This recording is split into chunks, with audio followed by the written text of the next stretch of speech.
So, it says estate sales and business liquidations in the name. So I have a feeling I know what this is, but why don't you share with the audience exactly what you guys do? Well, we perform estate sales in homes. People hire us, usually if they're downsizing or a passing of a loved one, anything that has to do with life changing, where they're moving from their home, their parents are going to assisted living facilities. So we go into the home, we sell everything from, the everyday items of paper towels, cleaning products, all the way up to their cars, their boats, their jewelry. And then the business liquidation is really for mostly small businesses. Larger businesses are usually capable of selling. The smaller businesses, you have the small business and what would you say, like a strip mall, I guess what we call them, right? Right. And they go out of business. They have a lot of inventory and they can't, what are they going to do? They're going to throw it on eBay, Amazon. If they could have sold it there, they wouldn't have paid for, a facility to sell it at. So we go in Sure. and do those as well. We started with estate sales and then I added the business liquidations about 2019. That was really smart of you. I'd like to think so, yeah. Yeah, yeah. We're going to dive in here in a little bit, but I got to ask you, how did you get started in this business? Because you founded this back in 2011 and you franchised in 2014. So, all right, Simone, what's going on here? What made you start this company? It was really a fluke. I did not know that there was a secondary market for anything. I mean, I had owned a real estate company, a lending company, purchased Remax, owned an escrow company, a TC company, and a sign company.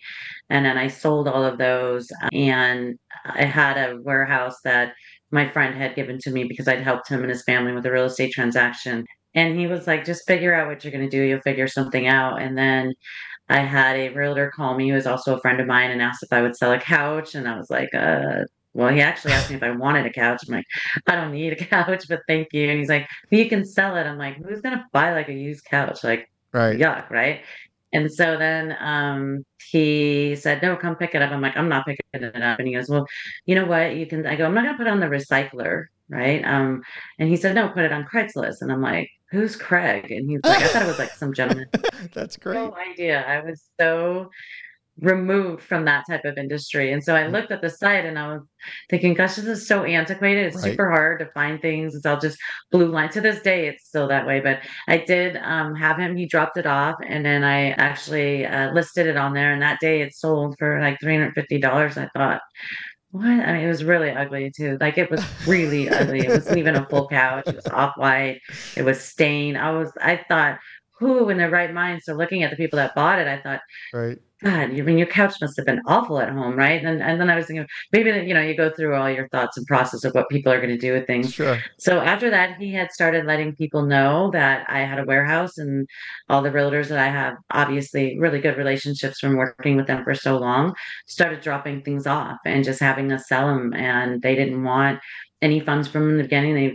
They said, I have storage units full of my sellers' items. They've been sitting there for years, and so that's what I did, and it just morphed into like a consignment shop, which was fun but not profitable. And then we got a call to do an estate sale, and I thought, sure. And then I Googled what's an estate sale because I had no clue what it was.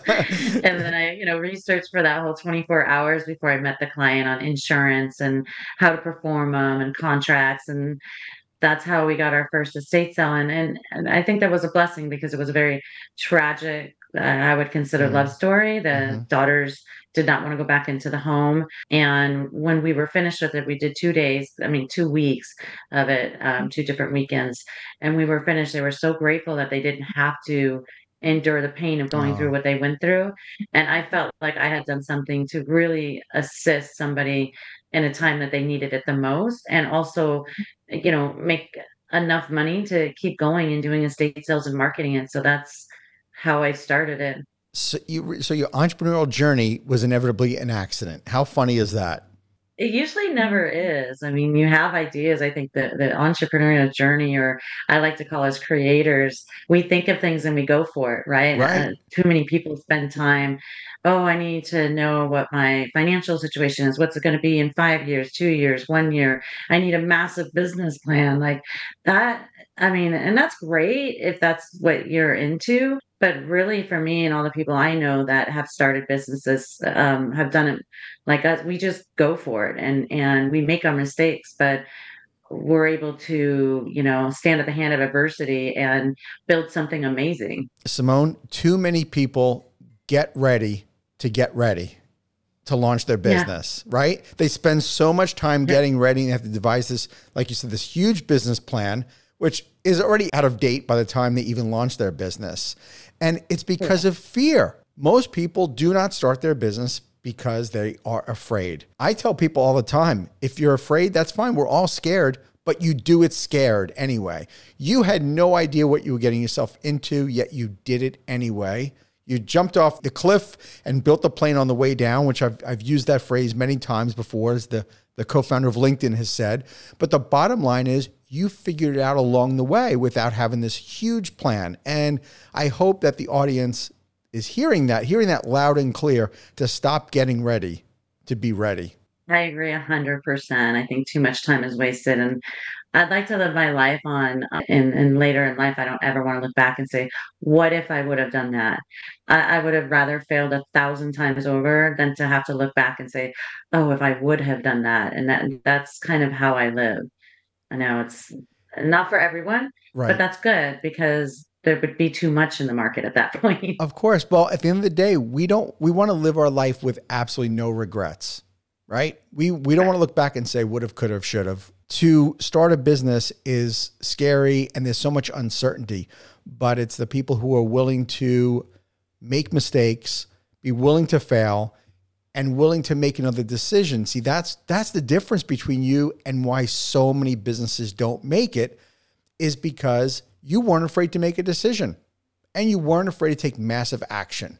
And even though you didn't want that $350 couch and you thought it was ridiculous and it was stained and ugly off-white and everything else, look what it turned into. All because of that stupid couch. So true. It comes to that one couch. That's how it all I'll started, never forget it.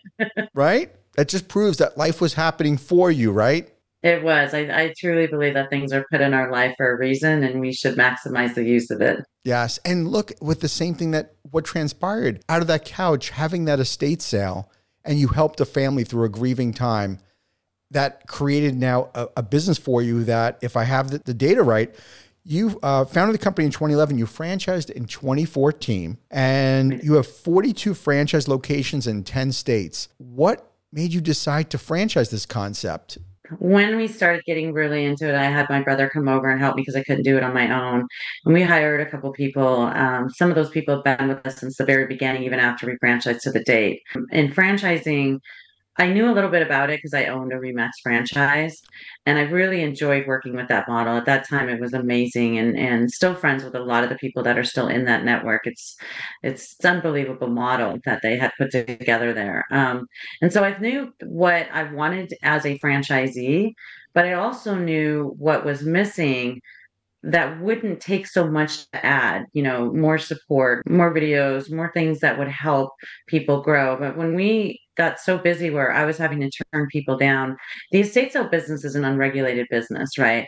So my goal was, and I came from obviously a very regulated industry, everything had to come down to the dollar and was audited Sure. and over again, right? And in coming into an industry that was completely unregulated, there were no lists of things of items were sold. You just handed cash over. I mean, that scared me because I had read about horror stories online about hiring estate sale companies and them not paying or moving on or moving into the house and not Oh, selling the items and having to remove those people after 6 months of court dates and the costly thing to the family as they're already going through so much. So I thought, oh, I was going to be a pioneer, change the world of estate sales, right? right. I have all these big dreams of grandeur, right? That I'm going to change the world to a better place, right?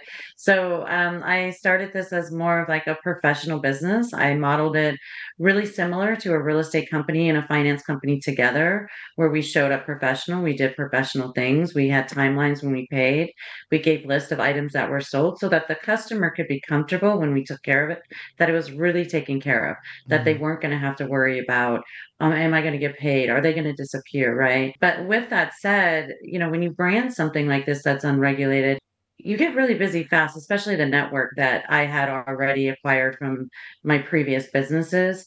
We were turning people down, and that was like my biggest fear. One, I was working 7 days, and my brother and I were working 7 days a week. So I loved my boys, and I was spending very little time with them, which was changing me as a person, which I didn't want. And two, turning people down was such a horrible feeling when you knew that they needed somebody, but you knew they didn't have a better option than us. I couldn't refer anybody that I thought would treat them the way that we treated them and with the professionalism they needed for everything in the house, that just really making it clean and respecting the items that were for sale.